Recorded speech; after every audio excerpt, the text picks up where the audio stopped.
All right. Hello. Welcome to Politics and Prose. My name is Alan Watke. I'm the director of events here. Um, we have recently relocated both of our branch locations, the one in Union Market and the one at the Wharf. And we're holding a couple events there a week. So check out our schedule and see what we have there. I'm really excited about the events that we're putting there. Before we get going, if I can ask you all to silence your cell phones. And then when we get to the Q&A, I'm going to ask y'all, it's kind of hiding for some of you, but there's a microphone right up here in front of this pillar. If you could speak into the microphone. We are filming this and we're live streaming it, so we want to capture your question for the recording. Afterwards, the signing line will be right here, so if you just line up at that same pillar, we'll come through and get your names for personalizations. And then if you could just fold up the chair you're sitting in and lean it against the shelves, that'd be great. So I'm very excited to welcome Ben Purkert tonight, celebrating his debut novel, The Men Can't Be Saved. It's the paperback release, and so we're really excited to have him here for this. So in The Men That Can't Be Saved, Purkert incisively peels back the layers of the male ego, revealing what's rotten and what might be redeemed. Brimming with wit, irreverence, and soul searching, The Men Can't Be Saved is a startlingly original examination of work, sex, addiction, religion, branding, and ourselves. Ben is the author of the poetry collection For the Love of Endings. His work appears in The New Yorker, The Nation, and the Kenyon Review, among others. He is the founder of Backdraft, a Guernica interview series focused on revision and the creative process, and he holds degrees from Harvard and New York University, and he currently teaches at Sarah Lawrence College. Ben will be in conversation with Clint Smith, a staff writer at The Atlantic.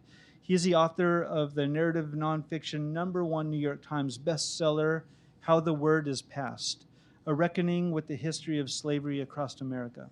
He is, as well as the poetry collections, Counting Descent and Above Ground. We love having Clint Smith here, and I know that this is going to be a fantastic conversation. So please join me in welcoming to Politics and Prose, Ben Purkert and Clint Smith.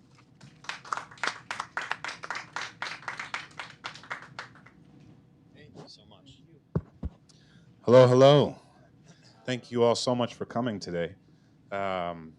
This is delightful for so many reasons. One of the great joys of the past few years has been getting to know Ben. We got to know each other through some mutual friends, and we got put in a poet fantasy basketball group chat together. Which Clint has never won. Ben is more attentive to the relationships and dynamics of his team than I have been. I blame my children, but he also has children, so usually that works. It doesn't work in this case.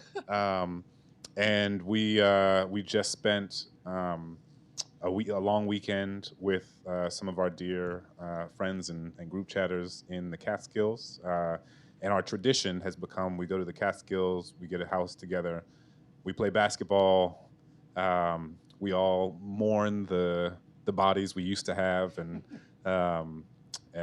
try to accept the knees and the joints that we do have. And we think we're going to play more games than we do, and our bodies inevitably let us down. So it's really our confrontation, it's our metaphysical confrontation with mortality through the prism of basketball. Air hockey, basketball. There you go. And Bananagram was a big one this year. That's true. Bananagram, like we had a new introduction into the fold, and we played a lot of Bananagram, and we played ping pong. Me and Ben are very competitive with one another. I think in many ways we're sort of kindred spirits because we like pretend to be very chill when it comes to like games and sports, and then something happens and we kind of tap into a part of ourselves that we're at once proud of and maybe like not so proud of at the same time. All to say, right before we came here, I told Ben we should meet up at the local pizza joint down the street, and I picked it because it has ping pong. And so we played ping pong. We don't have to talk about who won or lost because really, again, don't need to talk about it. It's our sort of poetic confrontation. We have video evidence, though, don't we? I think it was erased. Okay. All right. But it's so fun to be here with Ben and to be here with Ben's friends and family. and this is a book that I love. My name used to be on it. Oh Yeah. man, I was gonna We hide the bumped whole you. thing. I got bumped. We bumped you for Dang, Esquire. I'm You're on still on the back. back. I You're used still to be on the back. front, and That's then true. Esquire is cooler than I am. So now I'm on the back, which I'll have to accept. Dang, I didn't even realize all of that was just a way for me to talk about how my name is on the book. But I love this book, and I read it 2 years ago in its sort of pre-publication phase, and then spent the last week or so rereading it. And I was telling Ben, there's so many amazing books in the world, and I don't reread books that often, but the opportunity to reread Ben's book was a reminder of how sometimes when you reread a book, oftentimes when you reread a book, the same as when you rewatch a movie or see any type of art, encounter a piece of art on another occasion beyond the first time, you notice and pull out things that you otherwise wouldn't have noticed. And that was such a delightful and startling and fascinating experience to do so in the context of this book. And one of the things that I noticed, I was telling Ben before this, was this book, part of what animates this book is like a series of relationships between a range of different characters. And when I first read the book, it was the central relationship that I took away from it was a relationship between Seth, the protagonist, and a character named Ramya. And when I read it this time, it was more about the relationship between Seth and Moon, which I think is what you had in mind as the sort of centerpiece of the book in some ways. Yeah. And I would love to hear you talk about the space from which those two characters emerged. And I'm curious, like, did Seth and Moon emerge separately and then encounter one another in your writing? Or did you always imagine them existing alongside one another? Ooh, that's such a good question. Let me just say first, in addition to us sharing a really unhealthy, frankly, relationship with competitive sports of all kind, Clint and I share some things. We went to one of the same colleges. We have the same agent. And we also have made this journey from poetry background into prose. And it's just been so cool to have you as a friend, as a brother, like it's just moving through this together. It's been really meaningful. So even though you're not on the front of a paperback, you're on the book, and you're at the front of your heart. That's what I was hesitating to say, but there you are. And in that hesitation is maybe a bit of a revelation, because the relationship between Seth and Moon, I do see it as the central node of the book. To me, I mean, like, even entitling the book "The Men Can't Be Saved," I think that title is signaling to the reader, hey, there's lots of different characters in this book. Like when Kaveh read the book, he was like, I really like the book. There's a lot of different characters, right? But from my vantage point, just giving a nod to men specifically maybe clues in the reader a little bit to the fact that Seth and Moon is the central relationship. I imagine some of you have read it, some of you haven't. But now, we're at the paperback phase, so I won't worry too much about spoilers. But you know what? One way to answer your question is that I had a reader email me and said, your choice of the name Moon was really brilliant, because Seth is the planet and Moon sort of just orbits around him. And I was like, damn, that is so smart. I swear to God, I had not thought of that. But the minute this person said that, I was like, that sort of is their relationship. They are in orbit. They don't really know how to touch. They don't really know how to have any physical intimacy. Is that because society doesn't necessarily know how to make that permissible? Is it because Seth is not confident enough in his heterosexuality to even know what that would look like to broach that kind of closeness? Seth tells us constantly how much he hates Moon, and yet throughout the book, he's constantly describing Moon physically. So to me, that is both like the comedy and the tragedy a little bit of the book. And for those of you who watch Succession, my favorite relationship in Succession was Tom and Greg, because Tom and Greg, like, they're just it's both hilarious and heartbreaking how those two have all these feelings for each other that they can't really share. And so, what is it that makes the men what is it that prevents them from being saved?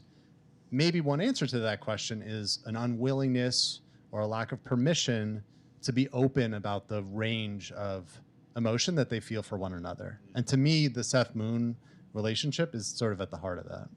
It's interesting because I think what undergirds that is and you kind of alluded to this, it's this idea that their relationship, it exists, it is not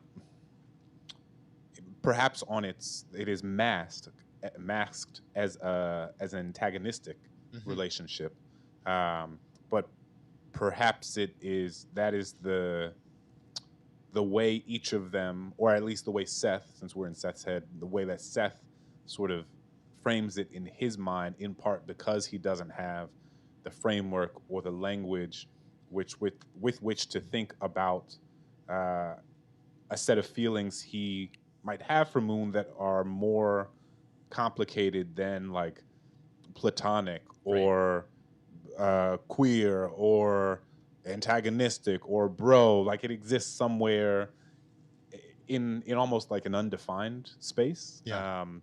Which, and we were talking about this, how in some ways we came of age, our coming of age era, in our teens and our 20s, we were in spaces like fraternities, sports teams, dormitories, where men, like boys becoming men and young men, engaged one another in ways that sometimes were sort of veiled as like play, or it wasn't roughhousing, but like, there's a sort of culture that exists in a locker room or in a fraternity that is laced with, I don't even know if a sort of homoeroticism is the right language for it, but that in which relationships were formed that people perhaps at that time, and maybe even now, didn't have the language to express what the nature and texture of that relationship was. Was that something that you were in a fraternity at Harvard, or they didn't call them fraternities, what they call them, finals clubs. It's very Ivy League. Was that something that you were thinking about, like as you sort of attempted to explore the relationship between these two guys, and as a way to explore the sort of, one of the larger themes in the book, which is like how men often unhealthily move through the world and navigate their inability to understand and express themselves in a healthier way? Yeah, there's so many parts to that question. I mean, I could not have written the character of Moon. Moon is my favorite character in the book. He's offensive, he's obnoxious, but he also has charisma, and I think a good amount of the wisdom in the book comes from him, as it often does, right? Like the fool, if we think about something like Shakespeare in that tradition, the fool always gets the smartest lines, or at least like the lines that are the most cutting, in part because you're not expecting it from the fool. And so when Moon says certain things or has certain insights about Seth, I think they cut deeply, in part because it's such an unexpected source. And had I not been in some of those fraternity spaces, I don't think I could have written Moon, because he was a product of all of that. The privilege, the confidence, the overconfidence, the misogyny, but also, a kind of like disdain for anything remotely queer both with reference to like sexuality, but also just like anything odd or anything abnormal, right? We have reason to believe Moon is very wealthy. His background is a little bit different than Seth.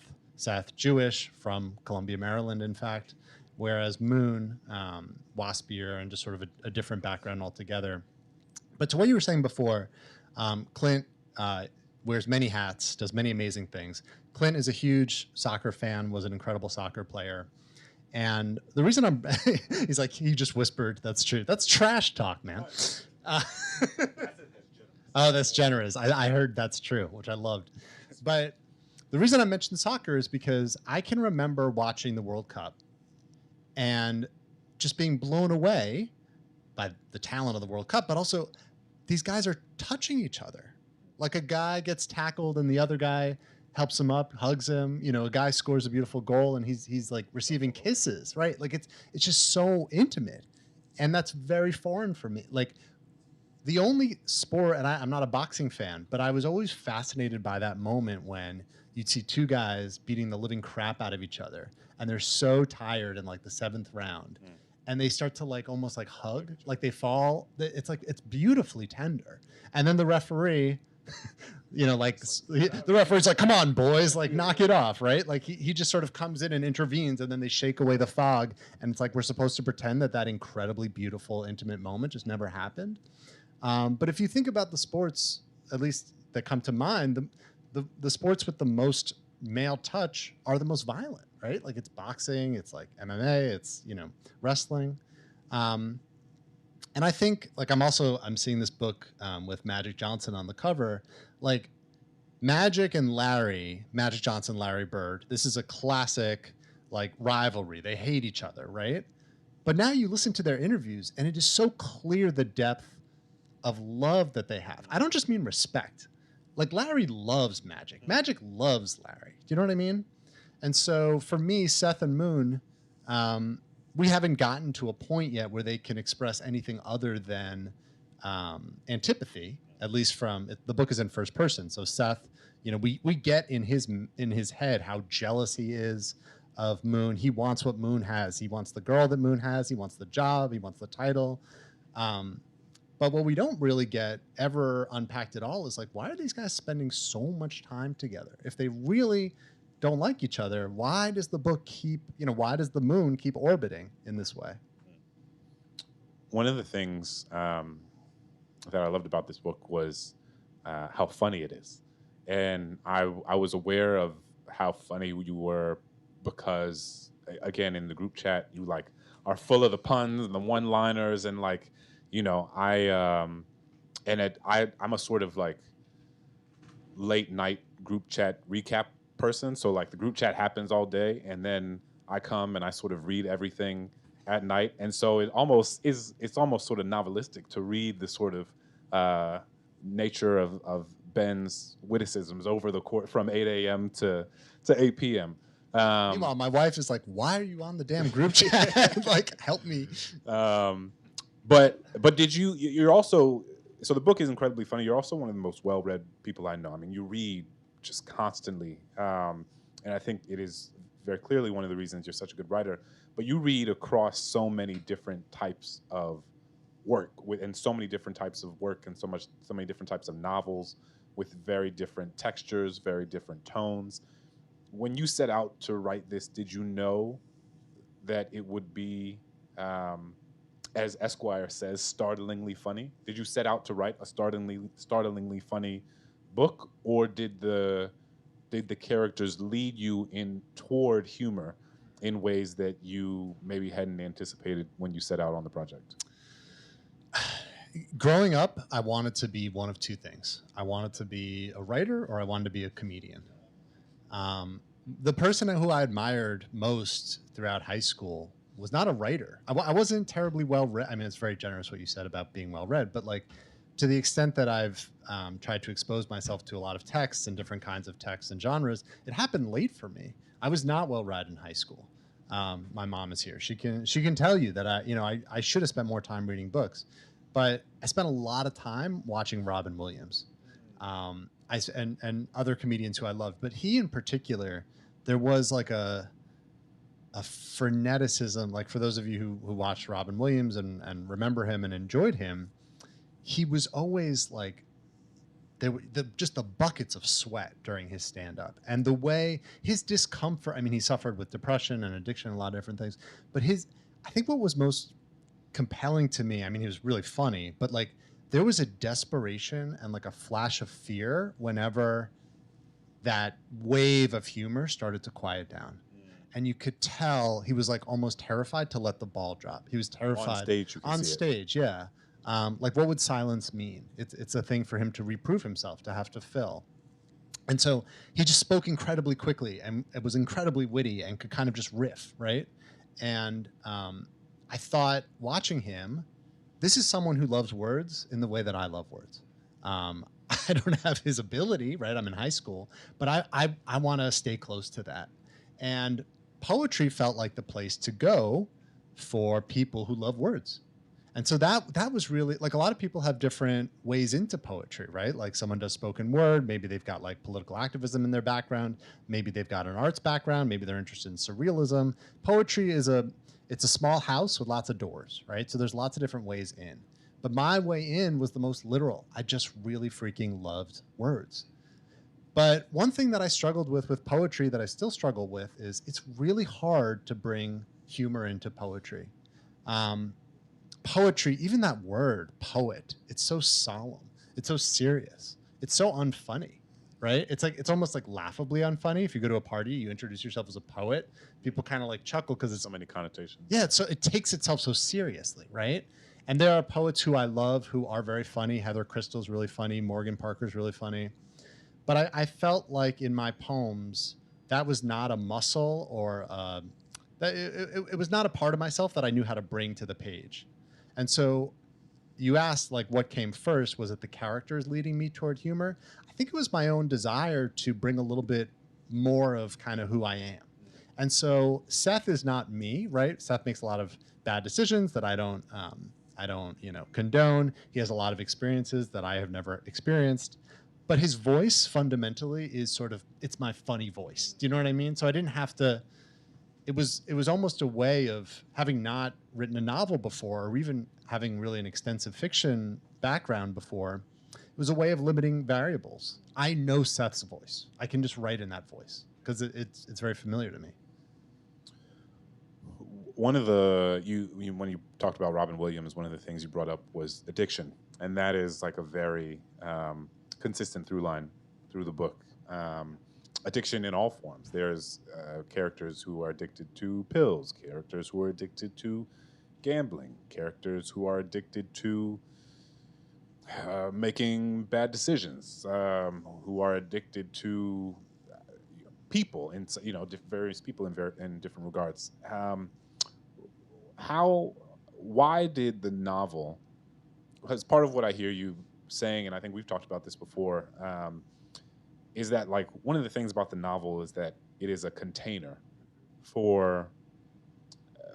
You mean not my novel, but like the novel in general? The novel like in general. Like, the novel, the genre of the novel, but also your novel. I mean, novels can be containers for an exploration of a range of different topics that might not seem as if they are in conversation with one another, but in the context of this novel, you can pour in, like, I want a little bit of addiction, and then I want a little bit of humor, and I want a little bit of patriarchy, and I want to let it in, like, you pour it all in. Yeah. And sometimes it settles on top of one another, like that science experiment with the vinegar and the syrup and the water, and sometimes it mixes together. I don't know where this metaphor is going, but what I'm saying is, how did you decide that this novel and the novel, both on a micro and macro level, was a space that you could effectively explore with, I think, and this is a testament to your work, like, with, I think, a lot of nuance, what addiction is and what the various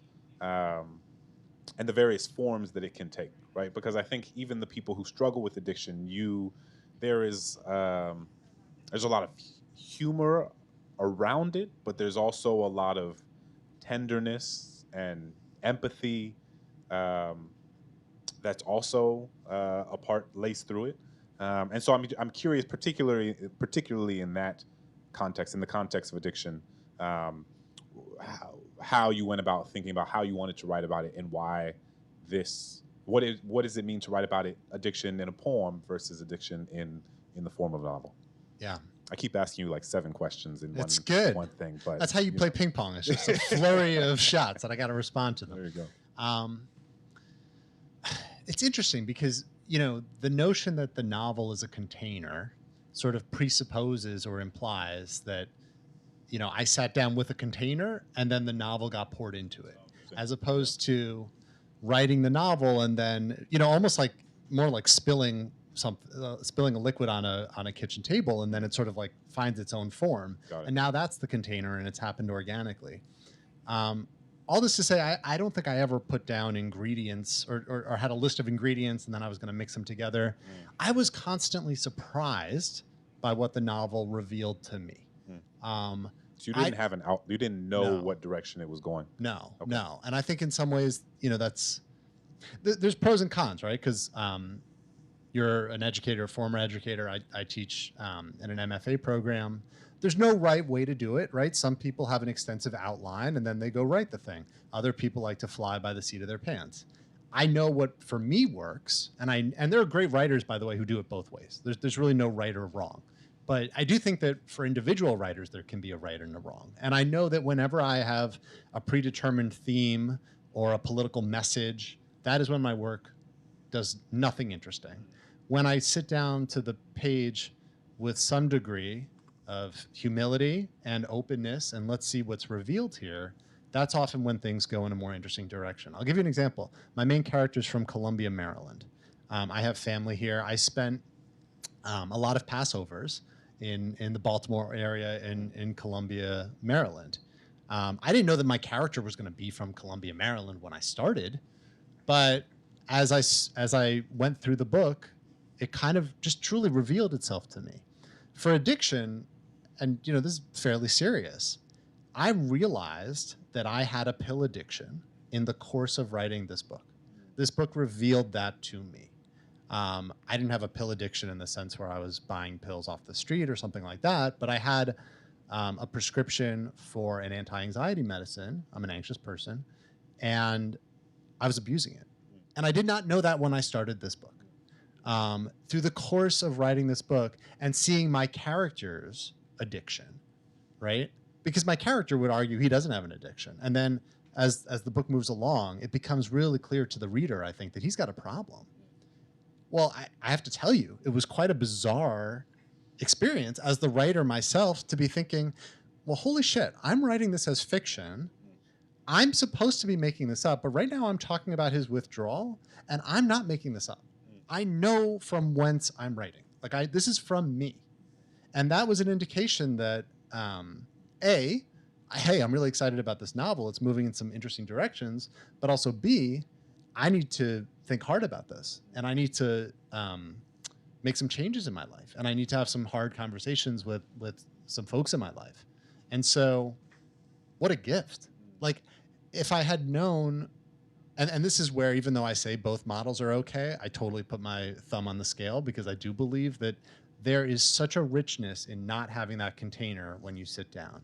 Because then the work, we both had the poet Jory Graham as our teacher. Jory used to always say to me, Ben, the poem is smarter than you are. You just have to listen to it. And this is a real bit of self-knowledge, of insight that I did not have until the book, a fictional book, revealed to me in my own life what I maybe wasn't ready to see. That's so fascinating.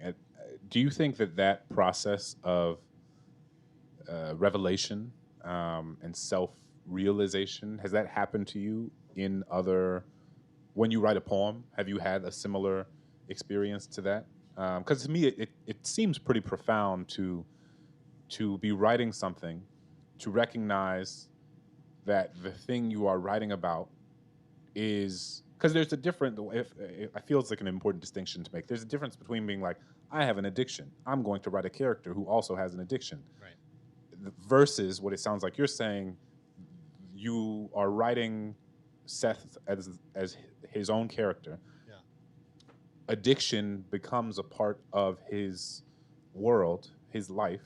And through that, obviously there's probably a sort of unconscious tethering of it all, but through that you have a realization of something happening in your own life. And I'm curious if that, again, because one of the things that I'm so interested in with you is writing you study the poem, you study poetry, you study the novel, like as a scholar, you also write both. And so is there something unique to the experience of writing the novel or writing your novel that led to moments of self-discovery or realization that you had not experienced in the poem? 100%. Yeah, I mean, nothing. Look, the pill addiction thing, like that, that's a big one, right? But even on a smaller level, the pleasure that I get from poetry is not a personal one. I have found writing fiction to be a far more personal exercise, which I think is counterintuitive to the way a lot of people understand poetry. We think of poetry as being the most like feely, the most like touchy, intimate. the most Yeah. intimate. The way that I think about poems, I study my as I was saying before, my entrance into poems was it was largely academic. It came in that way, right? Jory Graham is like, we don't think of Jory as being one of the great heart poems. We think of her as being one of the great head poems, like a really intellectual exercise. So I love when I'm writing poems to put words in different positions, right? Almost like, and when the words do something interesting, that's when I have like electrical charge. And if the poem touches on my own life or it reveals something to me, well, that's wonderful. But it doesn't feel personal in the same way that fiction does. And something, this is also maybe a little bit weird, and we don't have to go down this road if we don't want to, but like my fiction is very, like I'm a Jewish American novelist. My fiction is really interested with Jewish identity. My poems really aren't. I don't think of myself as a Jewish poet. And I'm sure there's other writers who might have similar things to say about like their identity coming through in one genre versus another, but I haven't actually read that. But I feel it pretty strongly for myself. Yeah, I mean, since you've brought us in that direction, I mean, I am no. I am curious how you like what does it mean to you to be a Jewish American writer? What did it mean to you as you were writing this book? And then also, how do you think about what that means to you in this social and political moment, which is a very different social and political moment than the one in which the book was written, in the way that our national and global conversations around Jewishness, around Zionism, around these topics that come up in your work, they have taken on different charges and valences than existed when the book was published. And so I'm curious both how you think of your identity as a Jewish writer, what it means to be part of that tradition, because there is a very specific and remarkable literary lineage of Jewish American writers in the sort of American and Western canon. Yeah. And then also, again, like, how are you thinking about that identity in the midst of a larger, again, social and political moment where even saying that means something different than it did a year ago to various groups of people in various contexts. Yeah. Yeah, and we could talk about this for a long time. So I'll try to keep things brief and partially in the interest of time. But here's what I'll say. I was talking before about comedy. A lot of my favorite comedians were also Jewish comedians. The most popular show on television when I was like in my, in my youth or adolescence was Seinfeld. I mean, the character of George Costanza, like and George is not Jewish, even though we all know, like, culturally he is Jewish. But putting that aside, like that Larry David strain of humor, I think, like, really informed in large measure what I thought Jewishness was as I experienced it, right? As like an American who like sometimes went to some synagogue, often didn't go to synagogue, like a relatively secular upbringing. Right now, my mom is like screaming, but what about the kosher plates we had? Anyway, but like that, so comedy and Jewishness, like that was one meaningful intersection. And then when I got older and I read Jewish American writers like Vivian Gornick and Philip Roth and Saul Bellow and Leonard Michaels, who was like criminally underread but really hilarious, that strain definitely came into the work. To your second question, Seth has a luxury in this book, which is to say that like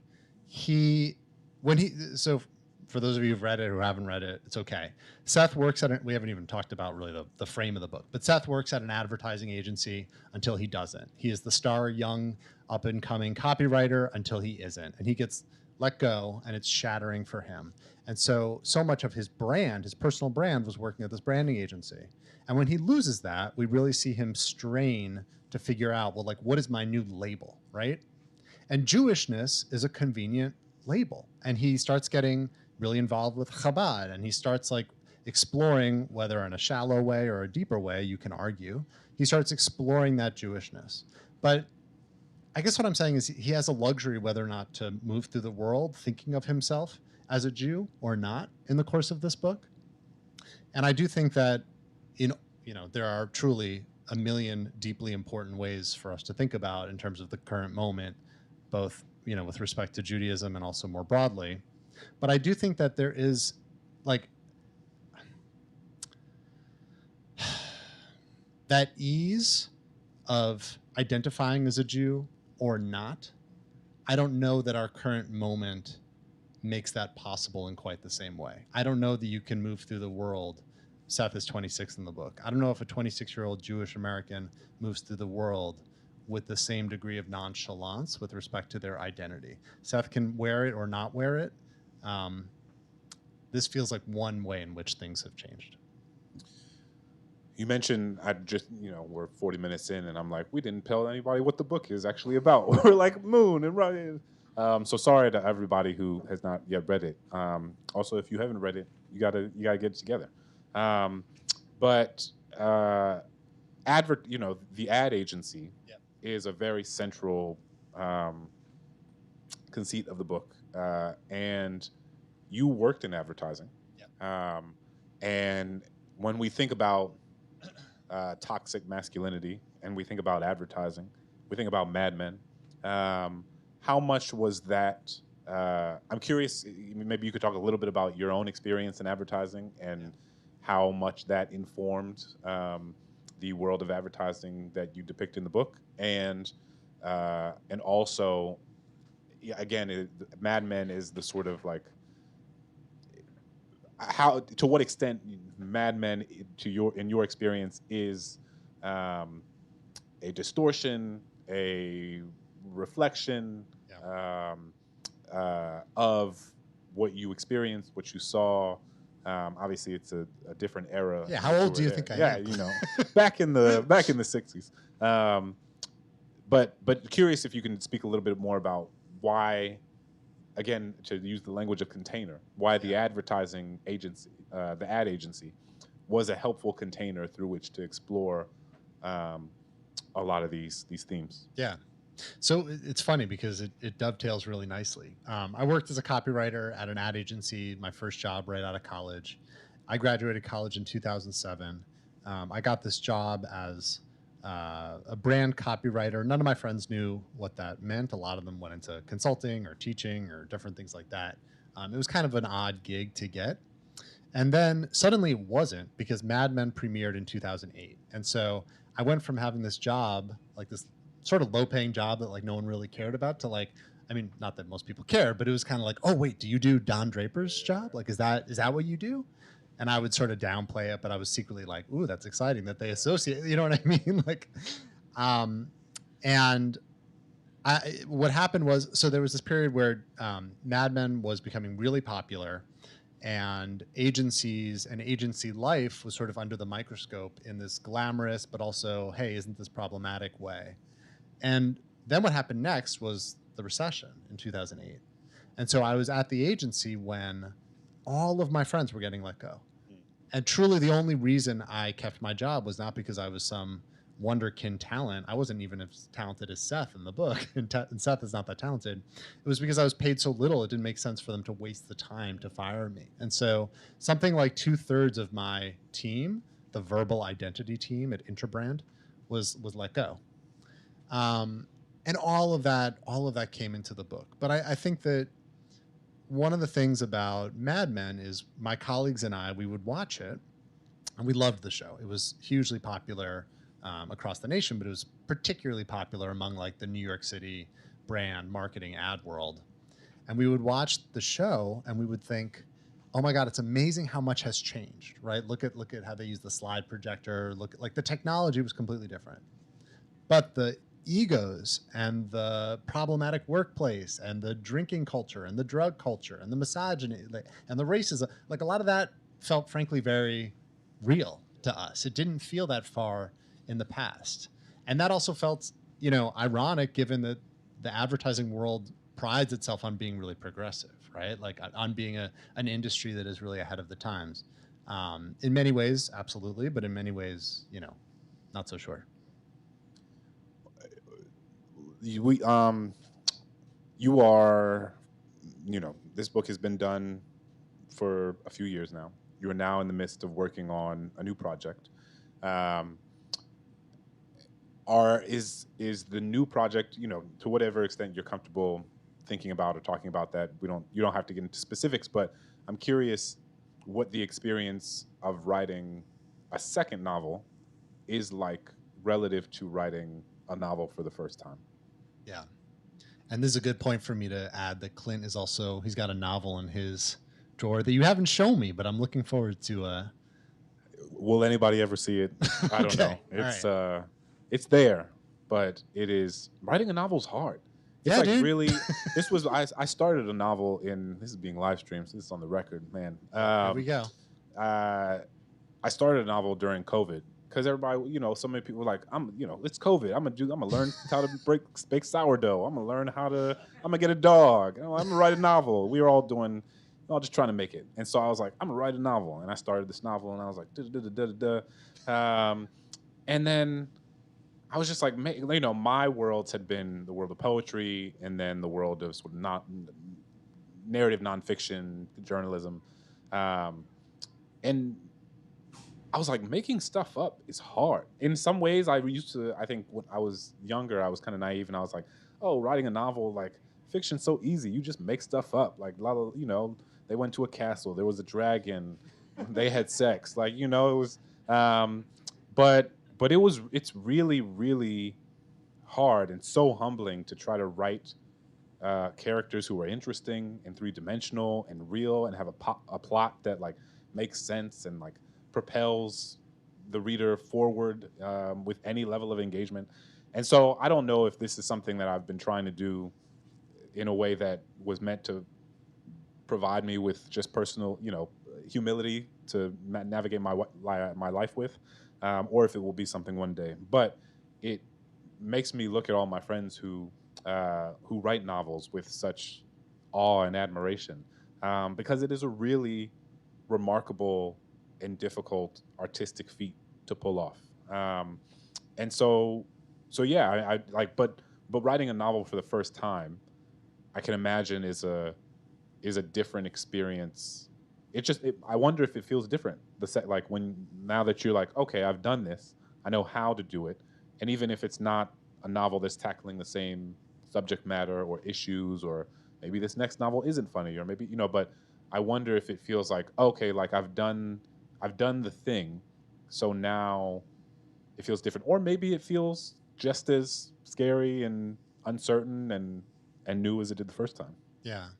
I think there's sort of, anytime anyone says there's two kinds of writers, obviously that's reductive and you should push back against any binary. So, feel free to challenge me on it. But I do kind of feel there are two kinds of writers. There's the writer who more or less writes the same book every time. And then there's the writer who every time they sit down, they like will themselves to create something new, almost like out of an aversion to repeating themselves. And, maybe it's weird to try to diagnose oneself or categorize as one or the other, but I do know that I want to be comfortable in my life, but I don't want to be comfortable in my art.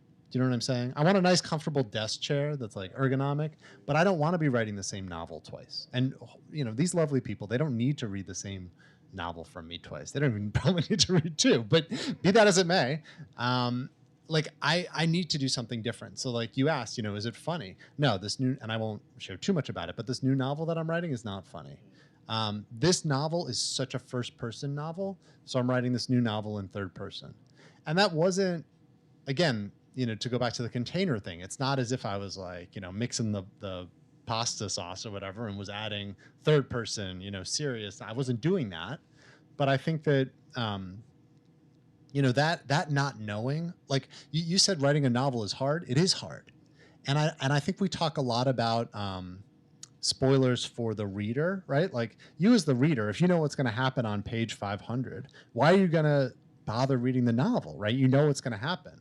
But I would turn that back and say, what about me as a writer? If I know what's going to happen on page 500, how the hell am I supposed? This may take you like a week. It's going to take me like 5 years if I do it well, right? So if I know exactly what's going to happen at the end of the book, isn't that a bit spoiled for me? I need to go somewhere I don't know yet, and that to me is what's so cool about what we do. Like, amazing friends who aren't writers, who have all kinds of jobs. But one of the things that I'm almost 40 now, and one of the things that I hear, like from a doctor friend of mine, he's seen a lot of patients with the same ailment again and again and again. And he loves his work, and Lord knows he contributes to people's health in a way that we don't in our profession. But what I love is that every time I sit down to the page, it's a new problem. It's a new world. It's a new being that has to be, contained and then unleashed. So that's the excitement for me. I want to give time for folks from the audience to ask questions. There's a microphone here. Please don't feel intimidated to come to the microphone. And as all of you sort of pump yourselves up, I'll follow up with another one. But who are your sort of they ask this question in the by the book section of the New York Times sometimes, like, who would you invite to your literary dinner party? Who are your, let's say, 5 writers that you would invite to your literary dinner party? Which is it? No, I'm not gonna, because I keep layering questions. Let's start with that one. Who are the 5 writers that you would invite to dinner, past living or passed away? Man. All right. Well, this immediately and conveniently eliminates international writers or writers who speak in another language, because at the baseline we have to correspond with each other over the course of this dinner. So Fair. that allows me to narrow it a bit. I'm not going to think too hard about this. I'm just going to give you some answers. Dennis Johnson, an amazing poet turned novelist. I don't know, Ben Lerner, because his work has meant so much to me, and our names kind of sound similar if you squint. And then how about you, Hanif, Kav? We can. I mean, I'm not even kidding. I mean, having friends who are both Kaba Akbar, Hanif Abdurraqib, and Clint Smith, all of them, in addition to being really good friends, are just so gifted and have taught me so much about how to take this toolbox that we have as poets and apply it into different genres in ways that feel additive. And I don't know, I like you guys. So that'd be a fun dinner. I don't want to be with like Dennis Johnson by myself. Do you know what I mean? No, I mean, it's Dennis He's Johnson dead. and Ben Lerner are going to have to, they're going to have to learn how to play basketball. I guess they will. Or learn how to play ping pong at the very least. Depends on how their Something. knees are feeling. Yep. And who are those? That's very kind of you. That was not I didn't mean to give that as an alley. It would be like, hey, who are your favorite? Neither of us can jump high enough for an alley. But who is your response to that answer the same as who your 5 favorite writers No, are? no, it's not. It's not. I mean, I left off folks like, so part of what's cool about coming to fiction from a poetry background is that I've taken a lot of poetry workshops in my life. I got my poetry MFA. I've been in that environment for a long time. And so I have a real, or at least I did. Now I'm a little far out from my MFA, but it's already 10 years. But certainly when I was in my MFA, I had a real good sense of like who the cool poets were. And I don't just mean cool popular, but like where I went to college, Ashbery was like, you had to know Ashbery. You had to know Wallace Stevens. You had to know Breton to understand surrealism. And then, like just a sense about, whereas like other poets like Mary Oliver, who's a brilliant poet, but like a lot of like, capital P poets maybe look down or don't like honor her work, right? She wasn't the the writer that you wanted to be seen holding that book with, which again I think is really unfair to Mary Oliver. But I'm just giving you an example. Because I come to fiction cold, I don't really have a sense of who I'm supposed to be reading. Like I know Teju Call, I know Sebald, like I know enough about like who the in names are, but I also don't. So like my favorite living writer right now is a dude I'm sure no one has heard of. His name is Andres Barba. He grew up in Madrid. I think his work is brilliant. It came out with a tiny publisher called Transit Books, which is not so tiny anymore since, how do you say his name? John Fosse? John Fosse? John Fosse won the Nobel Prize, so now Transit Books is getting more attention, deservedly so. But Andres Barba is my favorite living writer. Another writer like Iris Murdoch, I think is brilliant. The Sea, The Bell, those books are incredible. So, I have Dennis Johnson. Dennis Johnson's a writer who means a lot to me. So he would be at that dinner, but he's also someone whose work has meant a lot. But all this to say, I think that there's a lot of value in going to an MFA. There's a lot of value in being in workshops.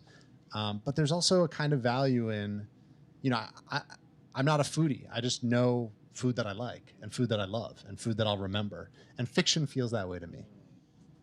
There's real joy in that. I mean, in a different way. I mean, I think I've experienced a similar thing. I mean, I didn't get an MFA, but you have I think in any subculture or in any space there, when you are of the space or fully immersed in the space, you have a different sense of what you are supposed to like, what your tastes are supposed to be, what is going to be reflective of your of you having sophisticated social, cultural, literary taste and currency.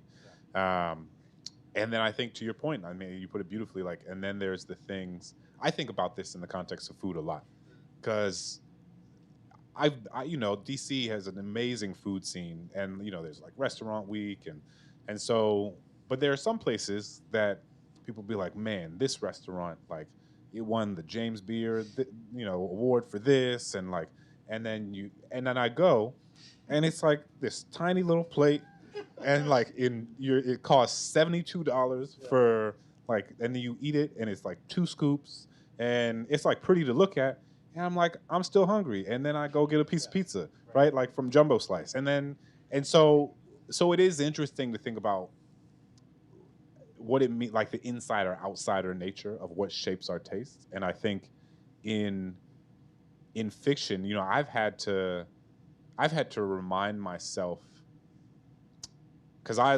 love, even though I don't write fiction or write it well, I think I love novels more than any other genre.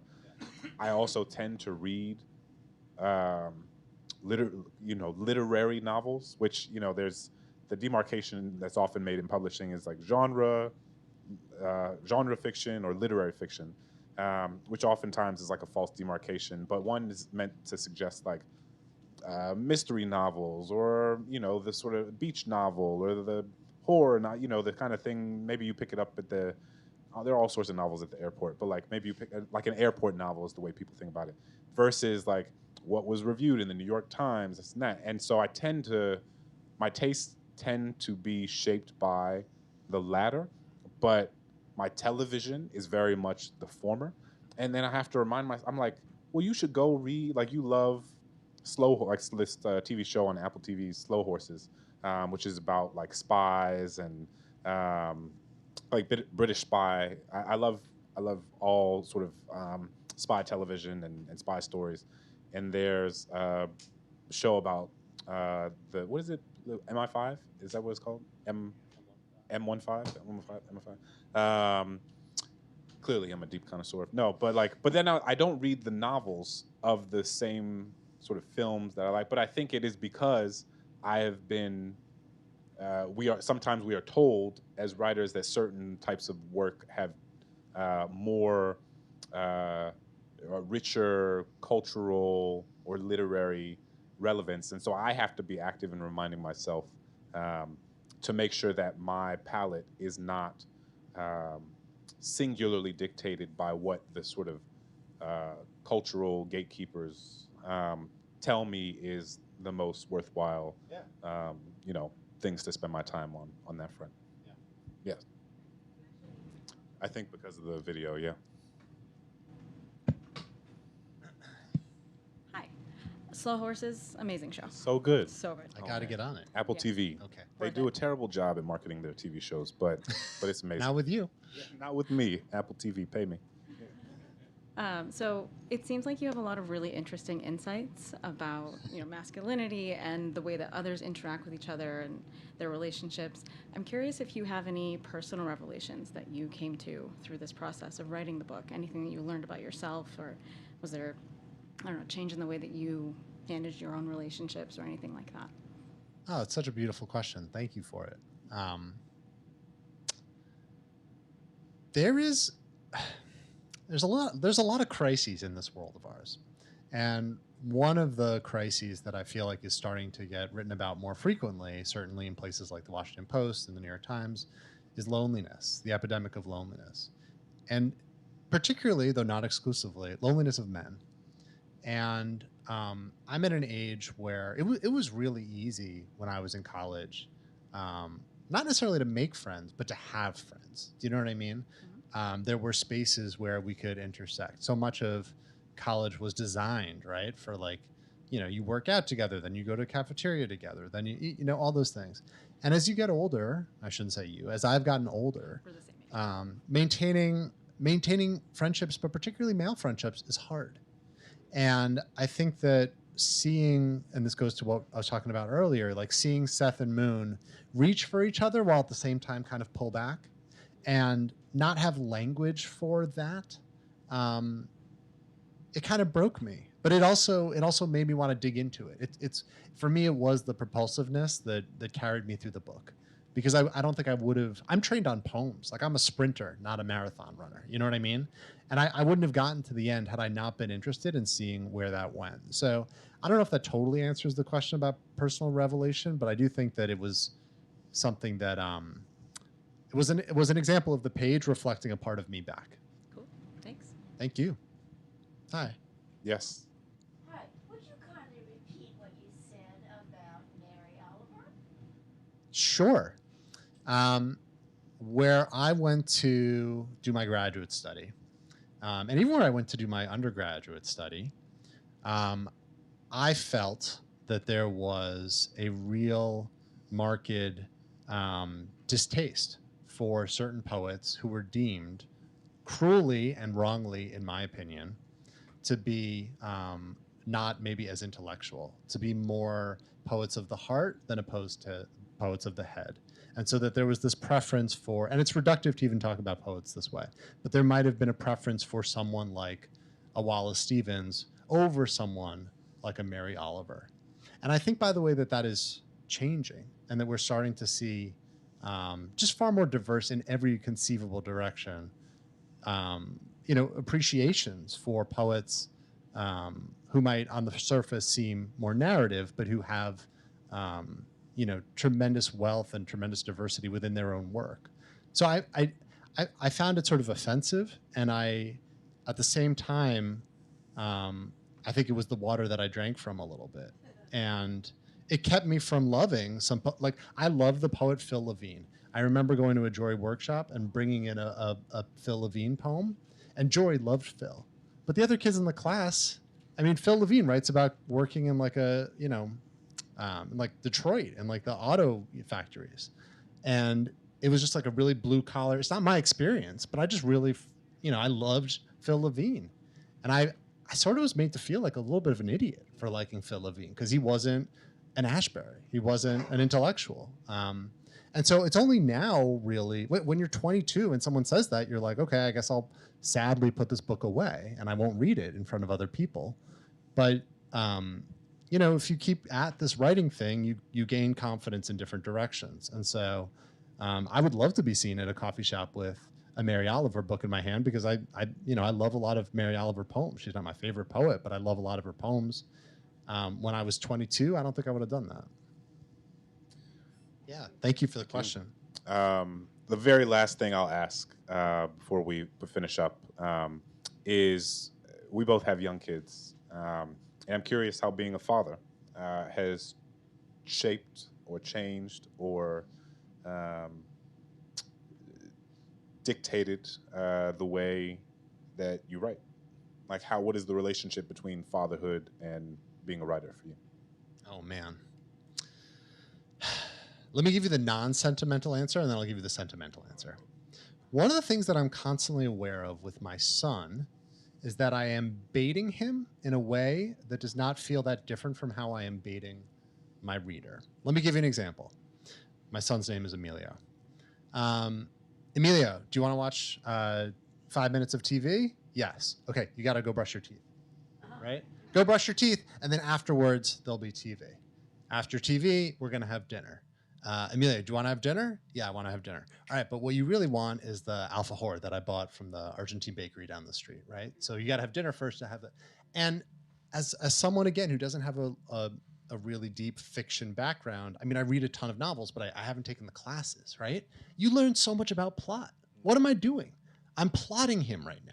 Right? I'm feeding him. You want the carrot? You know, you got to like do these things, right? It has made, I swear to God, it's made me a better fiction writer, just thinking in terms of how can I keep my son's attention? Because the reader is like that, right? I'm not just saying you, like I'm like that. You know, you want to describe the landscape for 2 pages? Okay, I'll do that. But then you got to tell me who he's having the affair with on page 3. Oh, interesting. And that's something that I don't think I appreciated as much, you know, prior to having kids. That's the non-sentimental. That's the technical. The sentimental is that I don't know anyone who isn't changed by becoming a parent.